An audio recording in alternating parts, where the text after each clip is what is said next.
And speaking of money, it is time for Wallet Wednesday. As companies fight the great resignation with hiring sprees, many young Americans are entering the workforce for the very first time. And with those new full-time jobs comes more money. More money can mean more problems. That's the saying, right? More money, more problems. More money, more problems. Yeah, Biggie, Okay, so Biggie Smalls, that was a song. There you go. We got to avoid that this morning. So joining us with some tips when it comes to financial adulting is author and personal finance expert Ashley Feinstein-Gerstley. Good morning.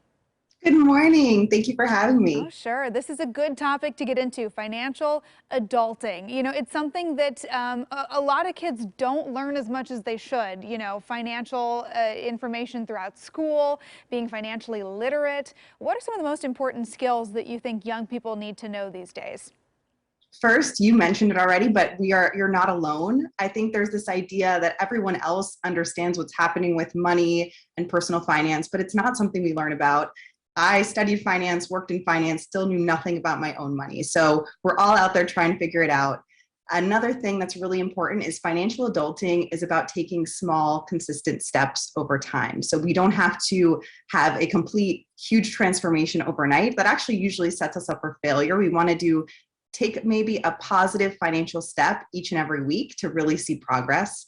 And then I'd say a really big one for those just starting out in the workforce is to start investing for retirement now. Even if it's a small amount, when you're young, you have so much time for your money to grow and compound for you. So if you have a company 401k, especially if you have 401k matching, that's free money, part of your compensation. You want to take advantage of that. And I think when I speak to people who are later in their careers, something they always say is, I wish I started earlier. I wish I invested earlier so that money could have grown for me and worked for me already.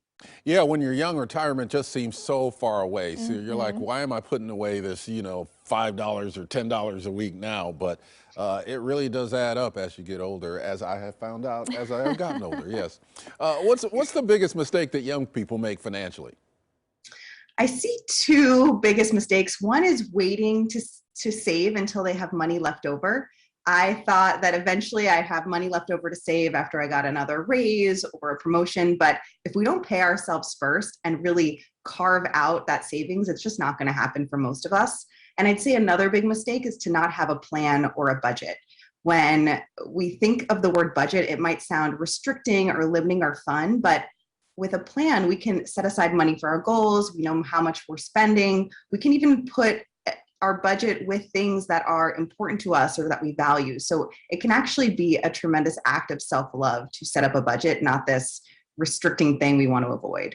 Yeah, I think ignorance is bliss is not the best thing to adapt in that situation. And it's taken me a few years to figure that out too. I'm still working on the budget. So for anyone who, is entering the workforce and feels like they just don't even know where to start, you've got a new book out, Financial Adulting, Everything You Need to Be a Financially Confident and Conscious Adult. This is something I wish I'd had when I was, 21, 22. So tell us about your book.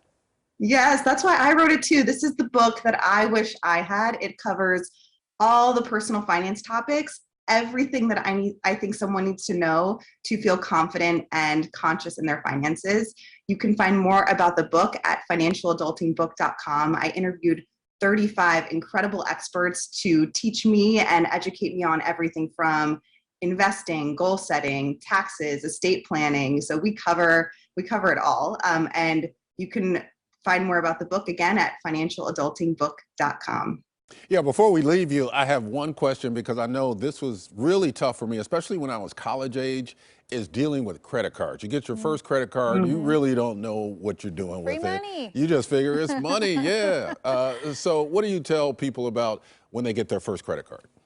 Yes, I think that's such a great question because we're really not set up for success when we get a credit card. We might not even know how it works.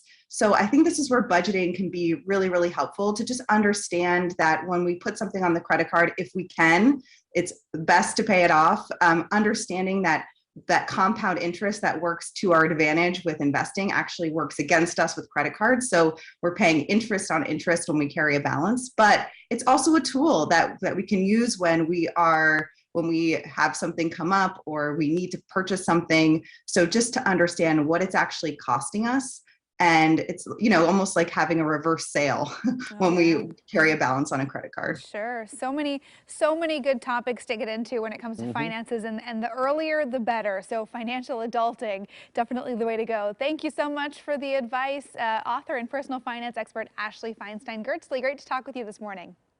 Thank you. Great to speak with you as well. Sure. And as Ashley mentioned, you can check out her new book, Financial Adulting, out 1 week from now, Wednesday, March 2nd. Go to financialadultingbook.com to learn more.